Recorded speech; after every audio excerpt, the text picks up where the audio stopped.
Bonjour à tous, que la grâce et la faveur du Seigneur soient votre partage en ce matin. Nous sommes là pour notre capsule pour booster notre foi de ce matin. Et hier, nous avons parlé de la nécessité de vivre par la foi et nous avons dit que le juste doit vivre par la foi. Nous devons chercher à vivre par la foi. Ce matin, je vais partager avec vous, bien-aimés, l'expérience de deux personnalités que Dieu a suscitées, Dieu a oint et Dieu a élevé. Je vais vous parler de l'expérience de Saül et de l'expérience, bien-aimé, de David. Tous les deux étaient rois. Saül était le premier roi d'Israël et David était le second roi. Mais nous nous rendons compte que David a réussi plus que bien-aimé Saül. Saül a été rejeté de Dieu alors que David a été appelé l'homme selon le cœur de Dieu. Mais quelle a été la différence, bien-aimé, dans la vie de ces deux hommes?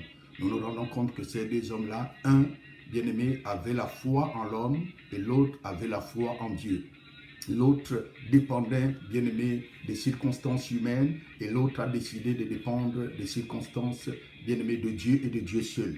Lorsque nous regardons la vie de Saül, nous nous rendons compte que lorsque Saül va rencontrer Samuel, Samuel va le garder auprès de lui pendant une nuit, ils vont même partager le repas le soir, vous connaissez tous l'histoire. Et le lendemain matin, la Bible nous révèle dans 1 Samuel chapitre 10, c'est exactement ce qui est écrit. Samuel prit une file d'huile qu'il répandit sur la tête de Saül. Donc là, Samuel va oindre David, et plutôt va oindre Saül, mais Samuel ne va pas s'arrêter là. Écoutez ce qui se passe à la fin. Il le baisa, lui dit, l'Éternel ne t'a-t-il pas oint pour que tu sois le chef de son héritage? Aujourd'hui, après m'avoir quitté, tu trouveras deux hommes près du sepulcre de Rachel, sur la frontière de Benjamin à Tiglath. Ils te diront, les ânesses que tu es allé chercher sont retrouvées, et voici ton père ne pense plus aux ânesses, mais il est à peine de vous, et dit, que dois-je faire au sujet de mon fils? De là, tu iras plus loin, et tu arriveras au chêne de Tabor, où tu seras rencontré par trois hommes montant vers Dieu à Bethel, et portant l'un trois chevreaux, l'autre trois gâteaux de pain, et l'autre une outre de vin. Ils te demanderont comment tu te portes, et ils te donneront deux pains, et tu recevras de leurs mains. Après cela, tu arriveras à Gibea Elohim, où se trouve une garnison des Philistins. En entrant dans la ville, tu rencontreras une troupe de prophètes descendant de hauts lieux, précédés du luth, du tambourin, de la flûte, de la harpe, et prophétisant eux-mêmes. L'Esprit de l'Éternel te saisira, tu prophétiseras avec eux, et tu seras changé en un autre homme. Et ça, c'est les circonstances, bien-aimées, qui ont amené Saül à la royauté. Lorsque Samuel a oint David, Samuel s'est mis à prophétiser sur la vie de David. Plutôt, lorsque Samuel a oint Samuel a prophétisé sur la vie de Saül en lui donnant des détails de sa vie. Alors que nous nous rendons compte, bien-aimés, que le même Samuel, puisque quand Dieu va rejeter Saül, le même Samuel, quand il va oindre David, il ne va pas donner les mêmes détails qu'il a donné, bien-aimé, à Saül. Donc, nous allons à 1 Samuel chapitre, bien-aimé, 16, à partir du verset 12, il est écrit ceci, Isaïe l'envoya chercher. Or, il était blond, avec de beaux yeux et une belle figure.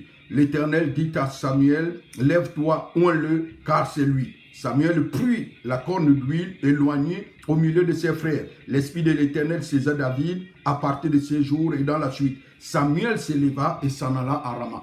Voyez-vous, c'est ça la rue, c'est ce qui a fait la différence entre les deux hommes. Parce que Saül, ayant reçu les détails, bien-aimés, après son ordination, après l'onction qu'il a reçue de la part de Samuel, Samuel s'est mis à prophétiser les détails de sa vie. Alors, la foi de Saül était attachée sur les prophéties, sur, bien aimé, les directives que Samuel devait lui donner. Alors que lorsque le même Samuel va oindre David, bien aimé, Samuel ne va pas prophétiser sur la suite de la vie de David. Il va l'abandonner entre Dieu. Et c'est pour ça, bien aimé, la foi de Saül était attachée, bien aimé, à Samuel, était attachée aux prophéties, était attachée à l'homme. Mais la foi de David était attachée à Dieu, parce que quand Samuel a oint David, Samuel l'a laissé entre les mains de l'Éternel. Alors David a, bien aimé, a fait en sorte que sa vie dépende à 100% de Dieu au nom des hommes.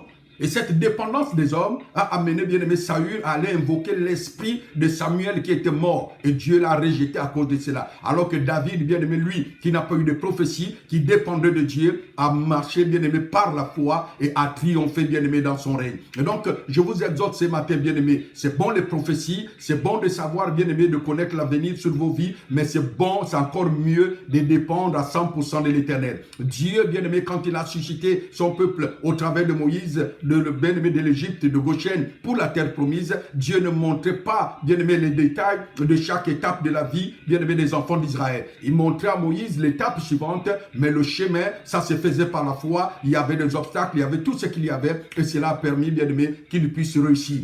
Donc, je t'exhorte ce matin, par cette capsule, bien-aimé, de dépendre de Dieu. Ne cherche pas à savoir certains détails. Les détails, ça se fait par la foi, parce que hier, nous avons vu que le juste, c'est celui qui, bien-aimé, vit par la foi. Et la foi, bien aimé, c'est avoir confiance en Dieu. C'est l'assurance que Dieu est au contrôle. C'est l'assurance que Dieu est avec moi. Et c'est l'assurance que s'il est avec moi, alors je triompherai. Donc, bonne journée de ce vendredi. Que la grâce et la faveur du Seigneur vous accompagnent, bien aimé. Marchez par la foi et laissez, bien aimé, que Dieu soit le seul guide de vos vies. Laissez que Dieu soit le seul pilote. Laissez que Dieu soit le seul commandant. Laissez que, bien aimé, Dieu soit celui qui a les rênes, bien aimé, qui vous amènera là où il veut vous amener. Quel que soit le chemin qu'il décide que vous puissiez emprunter, acceptez-le parce qu'il connaît la fin d'une chose avant son commencement. Soyez bénis, je vous aime, mais je sais que Jésus-Christ vous aime encore plus. Alors, à demain matin, si Dieu le veut. D'ici là, portez-vous bien dans le nom de Jésus. Amen, amen et amen.